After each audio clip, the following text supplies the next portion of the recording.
All right, friends, we are now talking about derivatives of exponential and logarithmic functions. Um, these are both very easy to do, and at times they can be very tricky to do. But the neat thing is you're going to learn a technique called logarithmic differentiation, which you can use to unravel some really nasty things to differentiate them fairly simply. So there's a lot here in this section, so let's get started. First of all, the easy part, that when I have the function that is simply just e to the x, so f of x equals e to the x, that it is its own derivative. So the derivative of e to the x is e to the x. That's kind of a super unique property it has. Super convenient and very easy to do. We link that with the chain rule. So if I have an e to the u, the derivative of that is just e to the u, and then the du is multiplied over here, not up with the exponent. Important to note that the u does not change. So it's e to the u du. So you just copy the e to u, add the du. Now, of course, you can have multiple nested chain rules in there, and the du can get pretty involved, but the e to the u is just the e to the u. Let's look at a couple examples of, here's one right here that has multiple nested functions here. So I have e to the tan of 2x. So there's my u, and I have a nested part there. The derivative is e to the tan x. Remember that tan 2x, this doesn't change. And then the derivative here, I pulled it out here just so we can look at it. Well, if my function is tangent of 2x, the derivative would be the secant squared of 2x times the derivative of the inner function, which in this case is 2. So I just move that up here. All right. Again, we're not worried about simplifying. That's all algebra. We're not interested in that here at all. Next one. So here's an e to the x squared over x. That looks like a quotient rule to me, where u is e to the x squared, which means my du would be e to the x squared times 2x.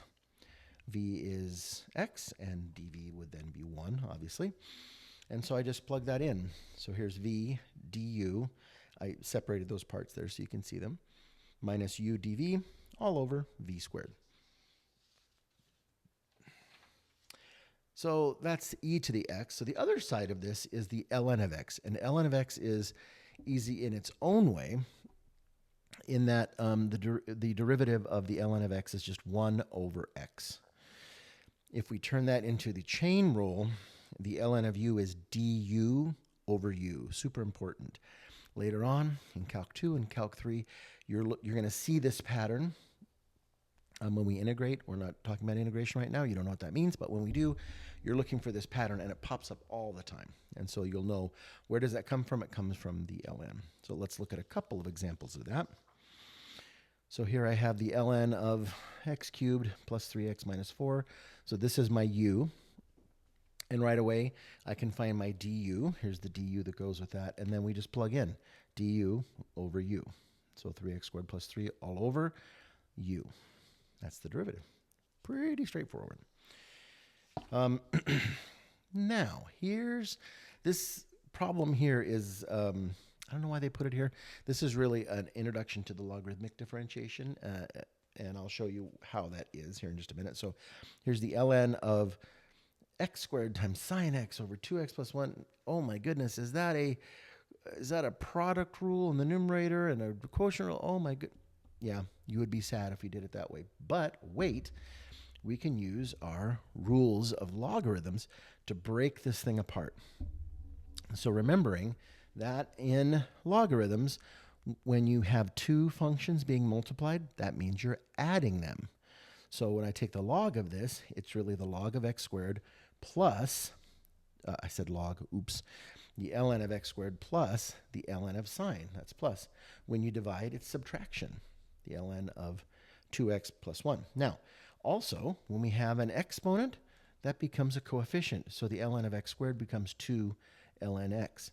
So this whole thing becomes 2 ln x plus ln of sine x minus the ln of 2x squared. And all of a sudden, this is super easy, right?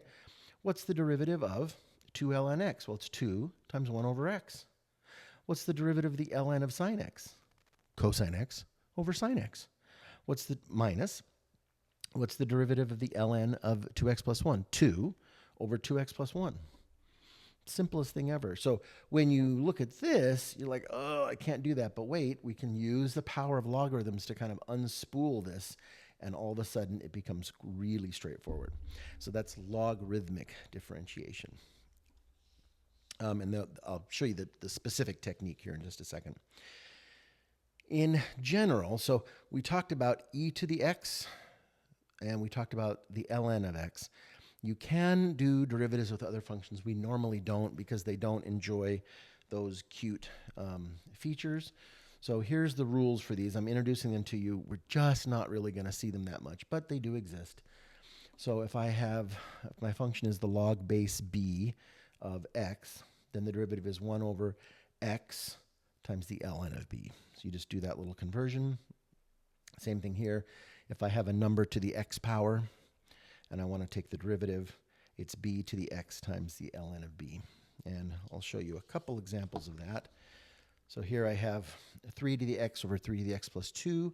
What's the derivative? Well, this is quotient rule. So we can do, my u is 3 to the x. So the du, using that rule we just said, is 3 to the x times the ln of 3. V is 3 to the x plus 2. The derivative of that is also 3 to the x times the ln of 3, because the derivative of a constant is nothing. And we plug that in. Here's the v, u prime minus uv prime all over v squared. And I think we have one more, log version of this. So they want, what's the slope at x equals 1 of this function? This is the log base 2. And so we're going to take the log base 2, which is 1 over whatever x was, times ln of 2 times the du, which is right here. So that's the chain rule version of that. And I'm not even going to bother to simplify because we're just going to plug in 1. So it's 1 times 3 in the numerator, and then 3x plus 1 would be 4 times the ln of 2, and there's my answer. Okay. Like I said, we don't encounter those too much. So, but there's a way of dealing for dealing with them when you see them. Now, let's get back to logarithmic differentiation. So the trick is, when we do logarithmic differentiation, if you do these, if you fill out the answer here for these, the answers get really, really ugly. And here's why. So what happens is we have our function y equals f of x, and f of x is really nasty, and we want to use our logarithmic powers to unspool it. But then we have to take the log of both sides. So I have the ln of y equals the ln of f of x, right? And then I'm going to do my, whatever I'm doing over here, my expansions. Over on this side, though, the derivative of the ln of y, going back to implicit differentiation, is 1 over y dy dx. Well, dy dx is the derivative. That's what you're looking for. But I have this 1 over y here. In order to cancel it, I'm going to multiply both sides by y so that the y ends up over here. So this answer on this side becomes y times whatever all that work was you did. But what is y? Y is the original function you had. So whatever nasty thing you had up here that you wanted to unravel, it's going to sit right here, times the derivative of whatever you got. So I'm going to do a little shorthand because it would take pages for me to write this all. So let's just see how the process goes. Once you do this a couple times, the process is very straightforward, and I think it'll click with you fairly quickly. So here we have y equals 2x to the fourth plus 1 to the tan x. All right, to the tan x, please. We don't know how to deal with this. So I do know that if I do the ln of both sides, that pulls this down in front. Oh, okay, we can do that. So I'm going to take the ln of both sides, and then I get this. The ln of y equals tan x times the ln of this function right here. Now, from here, you see, oh, this is just the product rule. That's all this is right here. On this side, we talked about it. This is always going to be 1 over y dy dx, because in this case, this is explicit, right?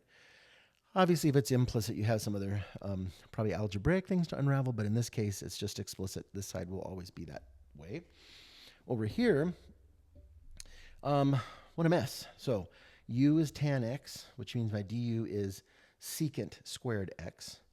My v is the ln of 2x to the fourth plus 1. So dv is the derivative of that over itself, which is right here. So this bit goes here. U dv plus v du. Okay? You guys see all that, right? Okay. But we're not done because I still have this part over here. So now I'm going to multiply both sides by y to get that y over here. So now this becomes y times, I just put all that, this. So this is all in big giant brackets times y. What's y though? Y is this. So it's really 2x to the fourth to the tan x times all this. And are we simplifying that? No, not unless you are algebra super rock stars. We're not dealing with that. But that's the process. Take the identify that I can't deal with this in an algebraic way. Take the log of both sides. Hopefully it simplifies. If it doesn't simplify, you might not want to do logarithmic differentiation. But as you can see, it's super powerful. Let's look at an even uglier version. Look at this. X times the square root of 2x plus 1 over e to the x times the sine cubed of x. Holy mackerel. That is, wow. But wait a second. If we use our powers of logarithms, this whole thing unravels. Let's take the log of both sides. So the ln of y. Well, remember, this is two functions being multiplied, so we add them. So the ln of x plus, that's to the 1/2, so the 1/2 comes out in front. 1/2, the ln of 2x plus 1, minus, because we're dividing, x to the ln of e, right? Because this is multiple, right? That x comes down because it's an exponent. Minus, now we might say, why is this minus? Because these are both being divided, right? Both of these are dividing that top thing there. And the 3 comes down, 3 ln sine x. Now from here, you can see, this is easy. What's the derivative of the ln of x? 1 over x. What's the derivative of 1/2 ln 2x plus 1? 1/2, 2 over 2x plus 1. ln of e is just 1. So what's the derivative of x? 1. Minus 3 cosine x over sine x. Multiply both sides by y, because this side, I didn't write it down over here. This is 1 over y dy dx, right here, right? Multiply both sides by y, and we get y, which is this thing, times all of that. And that's your answer. And that's it. Good stuff, my friends.